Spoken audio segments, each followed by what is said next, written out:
All right. What's up, you guys? It's me, Spencer. Just on a sleepy Sunday. Just going up maybe a bit late. I slept in. I don't know what happened. I was playing video games all night.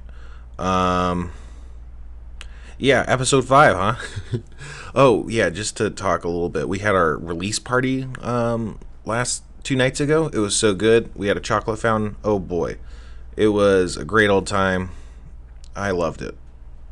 Like, not much else to say there. People from VRV were there. Her Verve. It's called Verve. People from Verve were there. People from Universal were there. It was great. The crew was there. Oh boy, it was a great time. Anyway, it's not very relevant, I guess. So episode 5, we're halfway through. This is like after this episode, it's the halfway point. This is one of my favorite episodes. We had Joel Kim Booster on. He was one of my favorite guests. He just hit the ground running. He knew what was going on. He knew. I don't know. It was like he's done it all the time before in the past. I hope the mic's not going to peak too hard. Whatever. I should turn down the gain.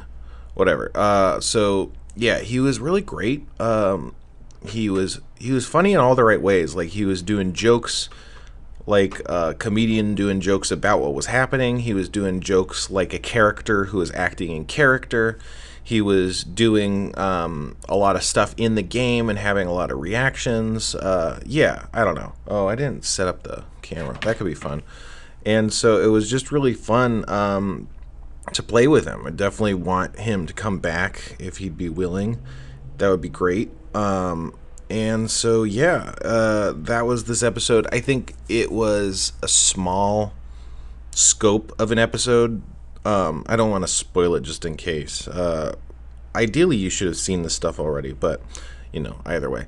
But I think the small scope of it really made it work well, if that makes any sense. That's not too confusing of a concept. Hopefully that makes sense. But yeah, it's great. I love it. A lot of things came together well. I think the background artists and the storyboarders and stuff, they just did great work in this episode. It was all just great. Okay, so I got the camera set up. I'm gonna boop it. Let's boop. Yeah, just to explain one last time, I have VRV queued up for this episode, and I'm going to press the timer button at the same time I press the space bar that makes the episode start. So I'm going to do that just about now. I'm clicking over to do that. Boop, boop, boop, boop.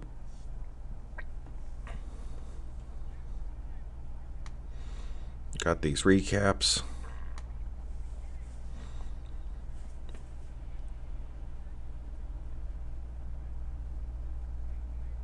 Once again, made these with Regan.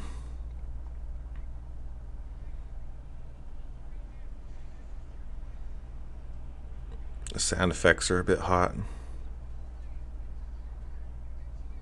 Oh, it was Orpheon.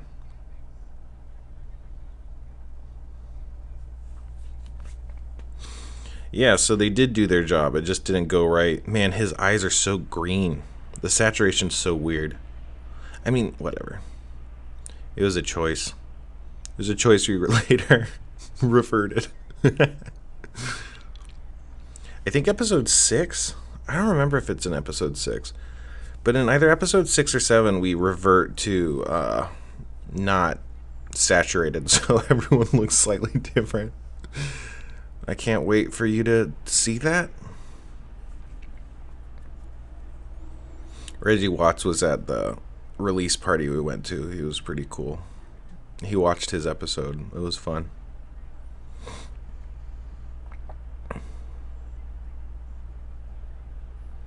Shit.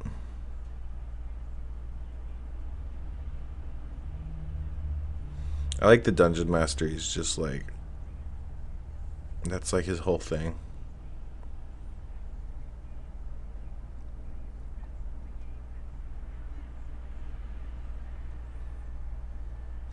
That's been the same for 3 seasons, I think.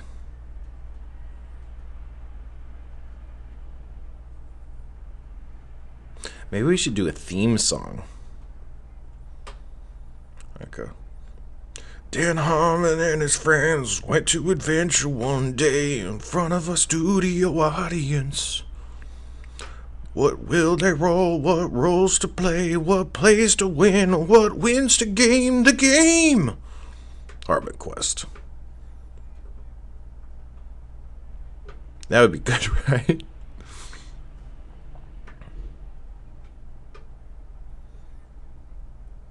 Until character death do us part. I think she said I'm pregnant. So yeah, the last episode she said I have a secret, and in that episode this episode she says I'm pregnant. It's a running gag.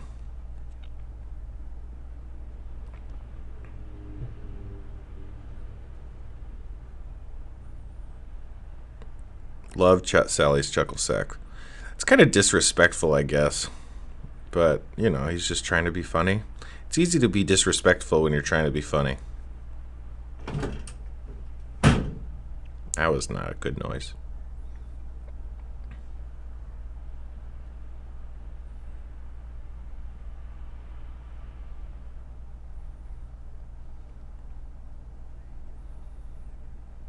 I played Magic the Gathering a lot, and there's this one time where my parents were like, hey, Magic the Gathering, that's not demons or anything, is it? And, like, my heart dropped, and then they never revisited the subject.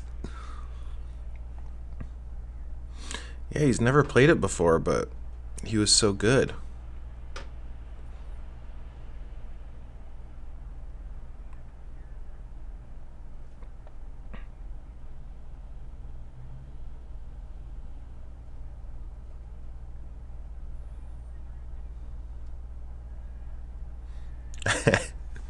I told him that this season I tried to tell people that we all say Let's Quest, but he took a drink right when and then he was like, it probably would have been fine to just drink, but he was like, oh, I gotta say the thing.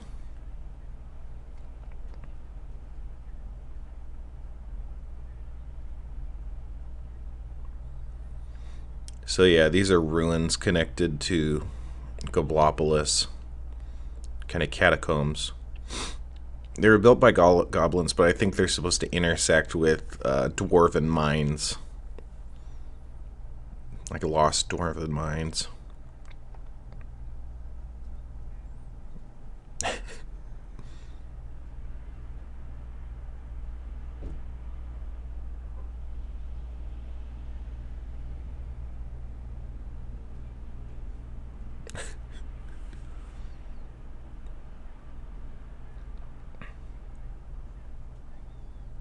He didn't push very much through.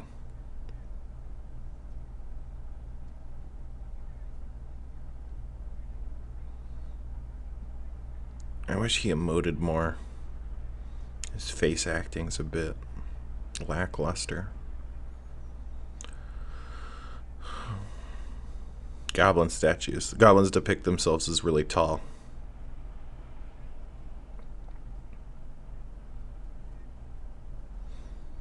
Yeah, so I think this got kind of muddy just because of the visuals, but the idea is there's brown moss. I think brown moss is a typical kind of cavern feature, like that deals cold damage or something. And then there's the green fungus, which is more like I don't know, kind of like a entanglement spell or something, like a bunch of entangling strands and fibers overrunning the cavern.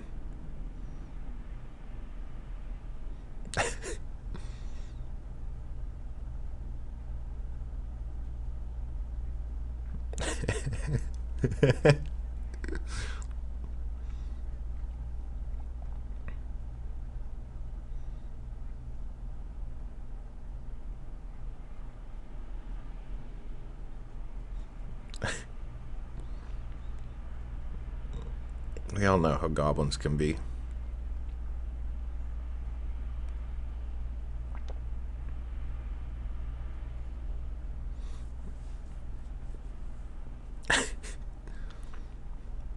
Too true.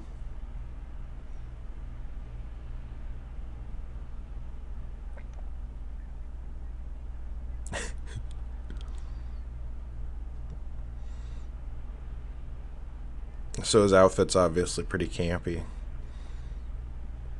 We didn't. It was hard because it's like it's his joke, but we didn't want to like go too stereotypical. So the compromise was he had like a more campy outfit and then a less one. That's his like his regular adventuring outfit or something.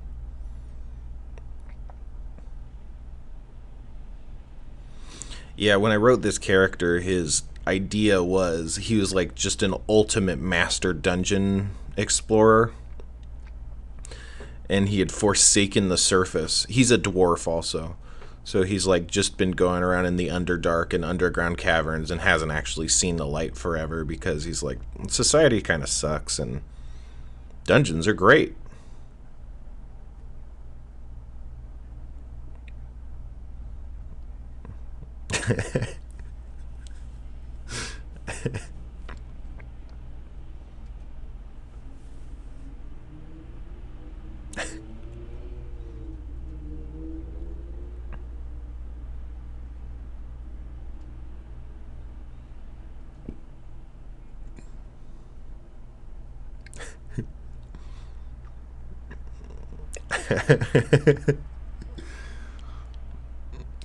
That's fucking working.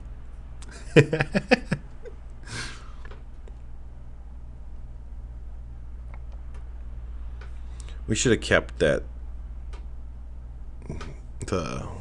sack on him the whole episode. We could do better continuity, I think. It's a hassle, like, if someone gets wounded to keep them wounded all the show or whatever, but I think it would be better if we did it that way.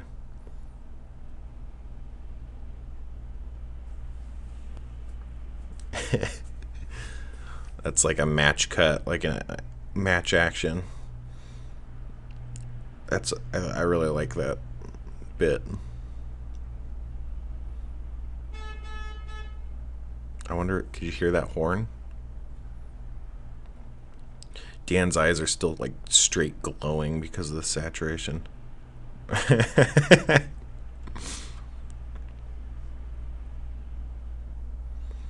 Yeah, so he's a rogue, but he has some minor magic from taking rogue levels. Because in Pathfinder you can do that. I think you can do that in D&D too, but I'm not sure. That's also how Bone Weevil has minor telekinesis and disguised self.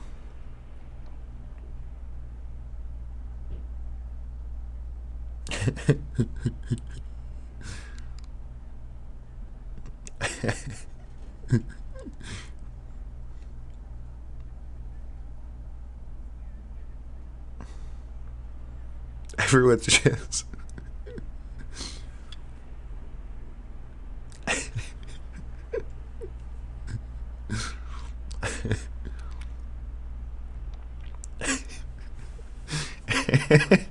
It's so funny, like they've just been sitting there while he's been spending 3 whole days just slowly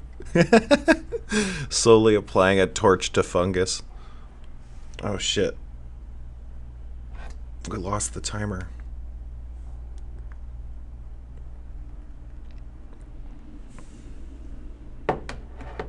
That'll just die again, but maybe it'll be okay.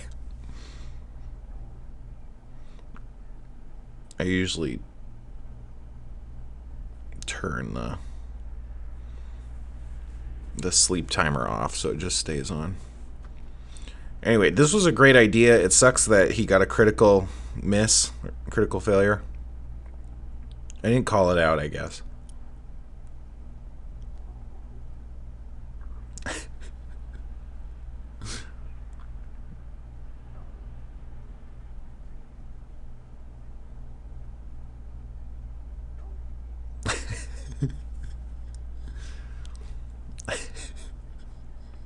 Everyone's eating this whole series. This was the first series where the snacks were actually like not stale, so everyone's eating snacks this season.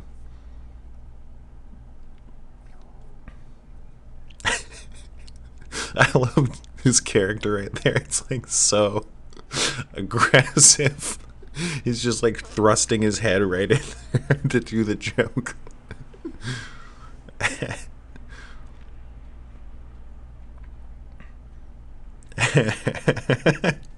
He uses one of his spells just to do that.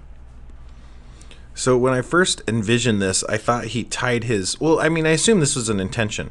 He tied his climbing spike to the head of the arrow like a grappling hook. So when he shoots it, it's the spike that goes into the arrow. But then when we animated it, he put the spike on the rope and the spike into the ground and then tied the rope to the arrow, which, I don't know. That took us a little bit to figure out visually, but it looks good.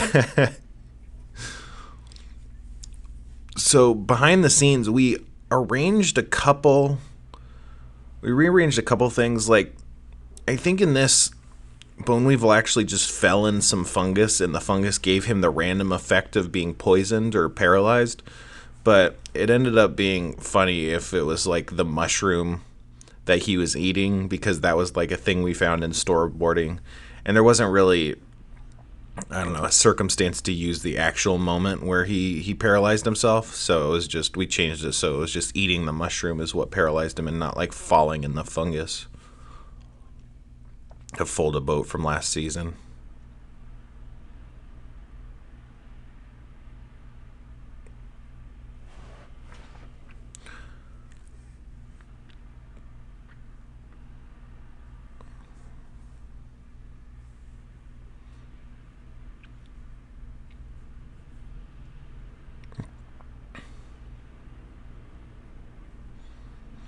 That eyeball was a storyboarding idea. I never planned for it to really have eyes. I think it kind of goes against like the dark, blind, cave sensing creature trope, you know? This encounter we actually changed because the final, I did it again. The final encounter wasn't very climactic. So we took an attack, maybe 2 attacks from this combat and moved it towards the end, because this combat wasn't very consequential. He's drowning.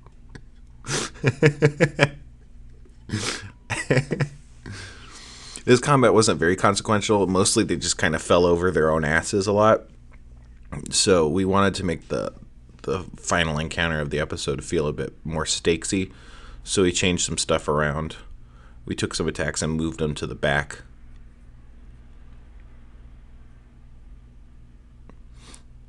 Also, basically all that happened is Dan just blasts the brain to death.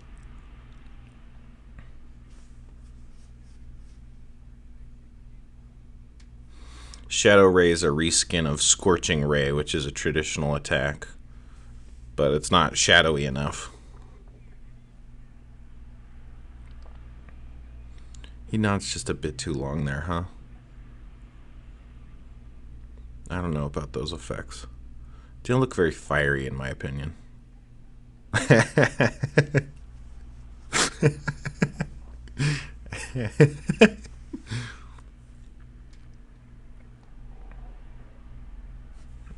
Minor dryness. When I wrote that spell, I was like, that's a pretty funny name for a spell.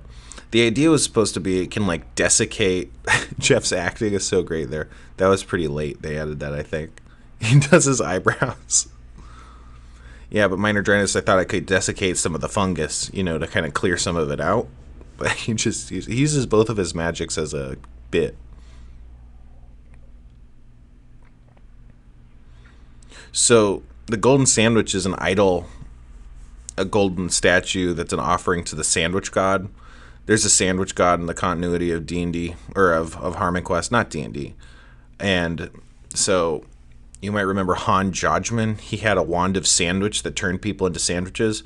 That was like an artifact of the sandwich god. And so the golden sandwich is also an artifact of the sandwich god. Who knows, maybe it was made by taking a big blob of gold and shooting it with a sandwich wand.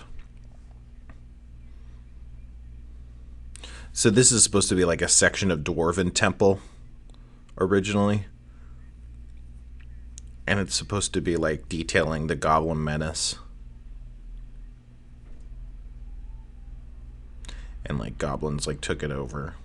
I think the continuity was like it's originally Dwarven and then the goblins overran it and started to reconfigure it. The mural kind of depicts some sort of like symbiosis between the fungus and the goblins.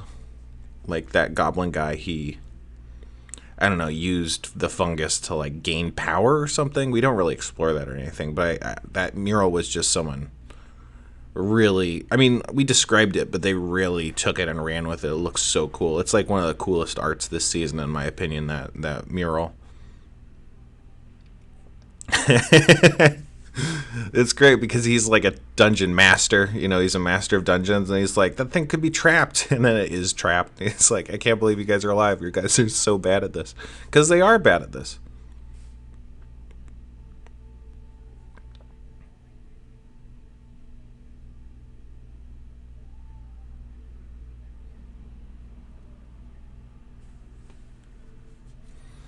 He doesn't know what illusory mural means. It seems like.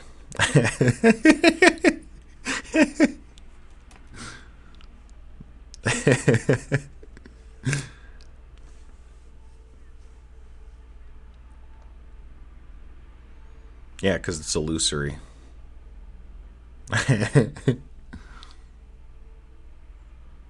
That's a pretty cool effect, I think.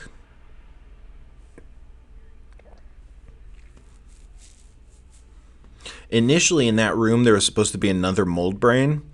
Like, the idea was that you could see fungus kind of pouring out of the mural, but it's like, well, what's that coming from? There's no hole there. And then the brain is right behind the mural, and then it like shoots tentacles at them and attacks them. But there wasn't enough time, so it was just an empty hole that didn't have a brain fungus behind it. Also, the idea is this guy, the I call him the boss moss. Um, he controls all the fungus telekinetically, but he's three brains, and the idea was originally that there is three brains or two brains that you find, and then they run away after the combat, and then they kind of coalesce and become this three-brained creature. We don't really see that. Like many things, it kind of got away from me in the actual doing of it. But I think it works. You still get the idea. There's these brains. Also, in the first brain encounter, it kind of creates this shell of fungus around it to to protect itself, and then it like makes the fungus attack. Like it makes the fungus rise up and kind of grab at people and shoot spores.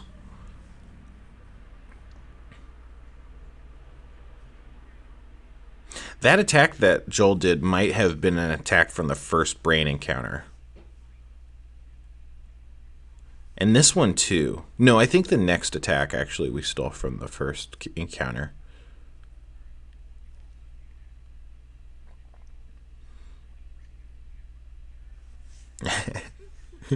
His face. I think that this attack is an attack that we stole from the first encounter.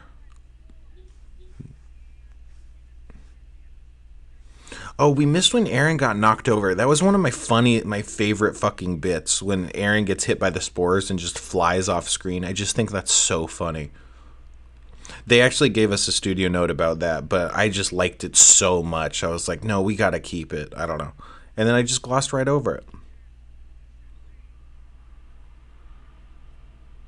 He said per diggity day, but it didn't quite connect, so the network had us cut that out. But he was like, I could cast shrapnel blast per diggity day.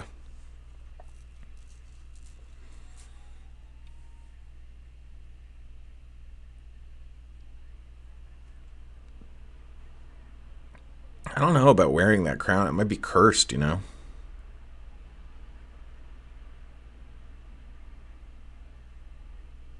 That would be cool if we came back to Joel Kim Booster and he had, like, weird fungal powers or something.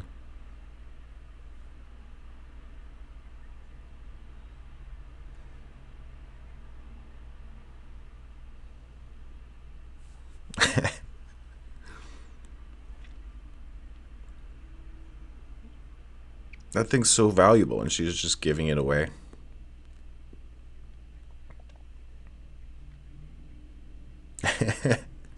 The other thing Joel did is he really created an arc with Bone Weevil. Like, That's something I don't think anyone else really did, is they kind of carved out their own character arc and then executed it completely within the boundary of the show. Really impressive work, especially with all the joking. I mean, he really nailed it.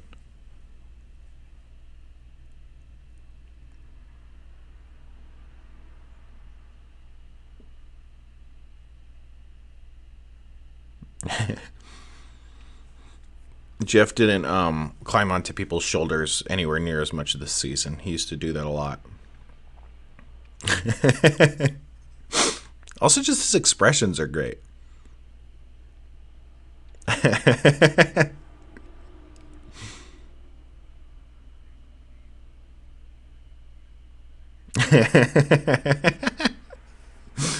I've done that.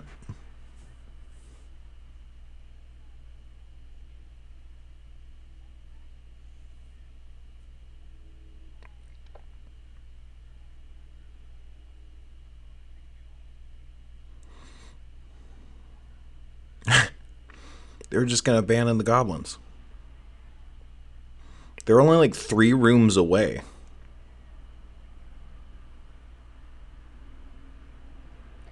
This took a lot of work. Getting the music right.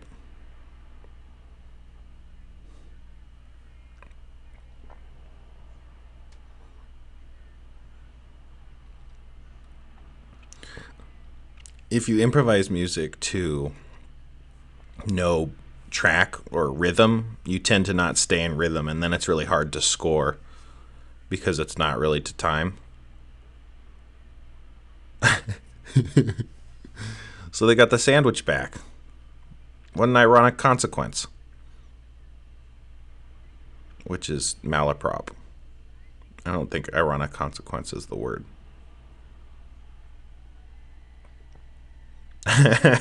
What the fuck? Oh, the timer died again. Whatever. I'm sorry about the timer this time. We started it for the first couple of minutes. That should be able to help you out. But if you fuck up, it's just you're screwed, I guess. So yeah, that was the episode. Not bad, huh? Like I said, it's one of my favorites. It really made me feel like it would be nice, like the fact that we have like a macro season quest. I don't dislike that, but that kind of came from the network. Like they want it to have like a serialized kind of feel, so it feels like this grand quest, which I completely get. But having to serve a larger season plot,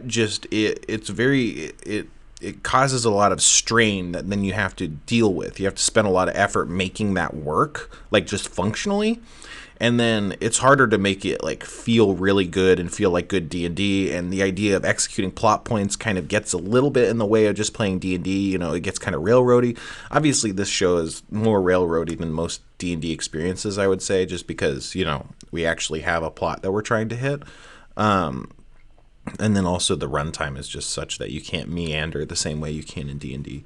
But this episode really made me feel like, man, it would be so great if they're just going through different dungeons, or different, dangerous areas. I think season 1 had more of that too. But it's just like you're just in this place and you're figuring it out. And then the guests can just actually play the game and not have to worry about all this plot weight that they have to then carry. I don't know. I just think it would be nice to do more. We've also pushed for more episodes in a season in the past, and I think having more episodes in a season lets you do more of that, because then each episode doesn't have to have the plot weight. If you had more episodes, you hypothetically could have a few episodes like this that don't really have a real plot component to them. They just kind of like, oh yeah, then you go through this area.